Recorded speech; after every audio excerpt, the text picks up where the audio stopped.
Reality TV Part 2, Hosts and Judges. How does the host function in reality TV? I am a big Jeff Probst fan. I think he has that acerbic wit. But the host really depends on the show. So you have the Chris Harrisons of the world. He's the host of The Bachelor, who literally all he does is come out and say, gentlemen, this is the final rose tonight. And then he gets paid $1 million, whatever. Yeah. He also kind of serves as the counselor and, friend to the bachelor or bachelorette. So this is kind of the soft-hearted host. Then you have someone like Jeff Probst who really digs into the contestants and he makes fun of them. He talks back at them, when they have tribal council and they're all being kind of idiots. He will, call them out on it. Or he'll say, you're making a face, what's that about? Then there's the Kat Deely. She's the host of So You Think You Can Dance. She is a cheerleader.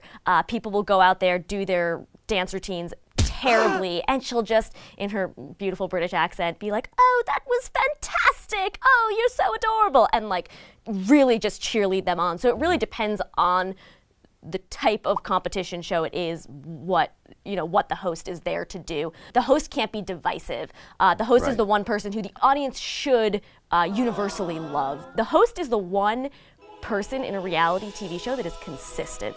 The characters, which are the non-celebrity actors, change every season. The one consistent force is the host. So that's why when Bob Barker left The Price is Right and Drew Carey came in, people freaked out. Yeah. That was the one thing that made people comfortable with the show. So you have to imagine what's going to happen when Chris Harrison quits The Bachelor, when Jeff Probst quits Survivor, when Padma quits Top Chef. This is going to really shock the system of viewers, and you're going to have to wonder, are these shows going to be able to survive without the host? How much does the host actually matter? And we'll find that out as those kinds of shows come to an end. Yeah, good point. The best franchise in television, or at least one of them, is Jeopardy. Yeah. Alex Trebek's been there forever. Yep. And he'll be. Yeah, or Pat Sajak, Vanna.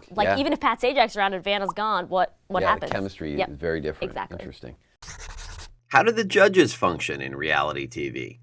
It started with American Idol. We had Simon, the evil guy, Randy, who was kind of like the nice kooky uncle, and then Paula, who was just like the wild card, crazy. And I think that worked. People liked it, and then they just kept going. So now on other, judging shows, it's that same thing where there's the evil British guy, evil, relatively, relative to other things.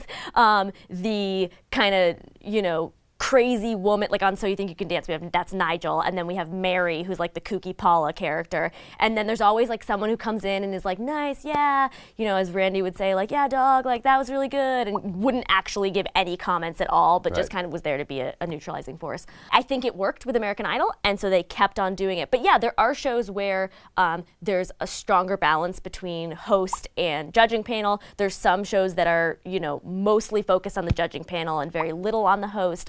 Something like Dancing with the Stars, I feel like the judging panel is more the primary focus, versus something like American Idol, where we have Ryan Seacrest, who is just a huge celebrity, so a lot of the focus goes on him. What are the type of hosts? What does the host accomplish? What are the types of judges?